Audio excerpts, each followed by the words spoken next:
राधे राधे दोस्तों। कल्प टीका चतुर्थ अध्याय में भविष्यमालिका में लिखा गई जो भविष्यवाणी है, आज उस विषय में आप लोगों को अच्छे से जानकारी देने जा रही हूँ। कृपा करके आप लोग पूरा वीडियो को जरूर देखना ताकि आप लोगों को समझ में आ सके कि कल्प टीका में ऐसे कौन सी वाणी लिखी गई है जो हम लोगों के सामने आना बहुत ही आवश्यक है।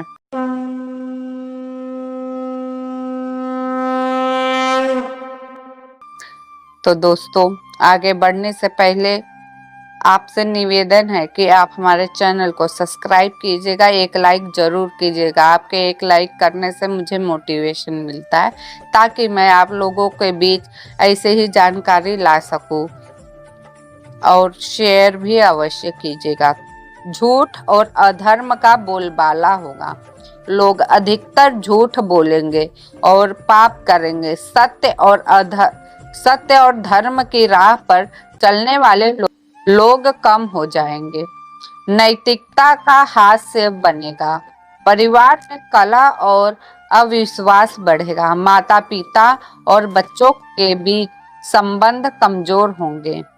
राजनीतिक संकट, राजा या नेता लोभ और भ्रष्टाचार में लिप्त होंगे। जनता को शोषण और अन्याय का सामना करना पड़ेगा।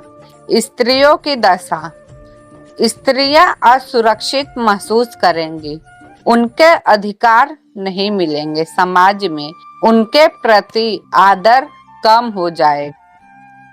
विज्ञान और तकनीक का विकास बढ़ता जाएगा।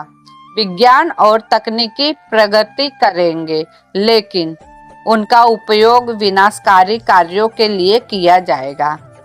प्राकृतिक आपदाएं, पृथ्वी पर भूकंप, बाढ़, सूखा और अन्य आपदाओं का प्रकोप बढ़ता जाएगा। कलयुग में मानव स्वभाव में कई नकारात्मक परिवर्तन होंगे। लोग केवल अपने लाभ की सोचेंगे। दूसरे की सहायता करने की भावना समाप्त हो जाएगी। धन और भौतिक सुख लोगों का आकर्षण बढ़ेगा। समाज में शांति और प्रेम के बजाय क्रोध और हिंसा हावी होंगे। लोग ईश्वर और धर्म में विश्वास खो देंगे। ध्यान और साधना की परंपरा खत्म हो जाएगी।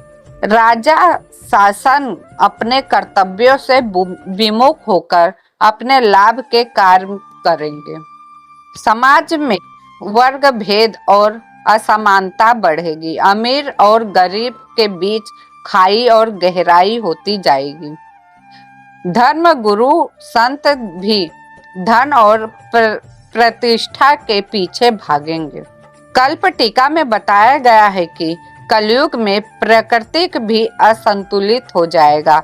जलवायु परिवर्तन, ऋतुओं समय पर नहीं होगा। फसल उत्पादन में कमी होगी। भूमि की उर्वरता घट जाएगी, जिससे खाद्य संकट उत्पन्न होंगे। पशु पक्षियों का विनाश होता जाएगा। मनुष्य के स्वार्थ के कारण जीव जंतु का विनाश होगा। कल्प टीका में यह भी बताया गया है कि इन समस्याओं के बावजूद कलयुग का अंत अच्छे परिणामों के साथ होगा। दिव्य हस्तक्षेप, भगवान विष्णु के अवतार कल्कि के रूप में पृथ्वी पर आकर अधर्म का नाश करेंगे। सत्य और धर्म की पुनर्स्थापना करेंगे। कलयुग के अंत में पुनः सतयुग की स्थापना होगी, जहां सत्य और धर्म का राज होगा। आध्यात्मिक जागृति बढ़ेगा। कुछ लोग अभी भी धर्म और सत्य की राह पर चलेंगे, समाज में परिवर्तन लाने का प्रयास करेंगे। कल्प टीका अध्याय यह भी सिखाता है कि व्यक्ति चाहे जिस युग में हो, उसे अपनी नैतिकता और धर्म का पालन करना ही चाहिए। सदाचार का महत्व, ईमानदारी, दया और परोपकार का पालन करना ही चाहिए। धर्म और आध्यात्मिकता पर ध्यान, प्रार्थना और भगवान के प्रति समर्पण से जीवन को सही दिशा दी जा सकती है। प्राकृतिक संतुलन, प्रकृति के प्रति सम्मान और उनकी रक्षा करना मानवता का कर्तव्य है। कल्पटिका चतुर्थ अध्याय में समाज और प्रकृति के उत्थान और पतन के विभिन्न चरणों का चित्रण किया गया है। इसमें विशेष रूप से कलयुग की चुनौतियों और उससे जुड़ी समस्याओं का वर्णन मिलता है। यह अध्याय व्यक्ति को समाज दोनों को यह समझाने का प्रयास करता है कि धर्म, सत्य और नैतिकता के बिना जीवन अस्थिर हो जाता है। साथ ही यह भी बताया गया है कि हर युग के अंत में भगवान का हस्तक्षेप अवश्य होता है, जिससे अधर्म का नाश और धर्म की पुनः स्थापना होती है। यह अध्याय मानवता को यह प्रेरणा देती है कि चाहे समय कितना भी कठिन क्यों ना हो, हमें सच्चाई, धर्म और नैतिकता के मार्ग पर चलते ही रहना चाहिए। कल्पटिका के अध्याय में जो बातें लिखी गई है भविष्यमालिका में, वह मैंने आप लोगों के सामने रखा है। अगर यह जानकारी आपको अच्छी लगी तो हमारे चैनल को लाइक, शेयर, सब्सक्राइब कीजिएगा।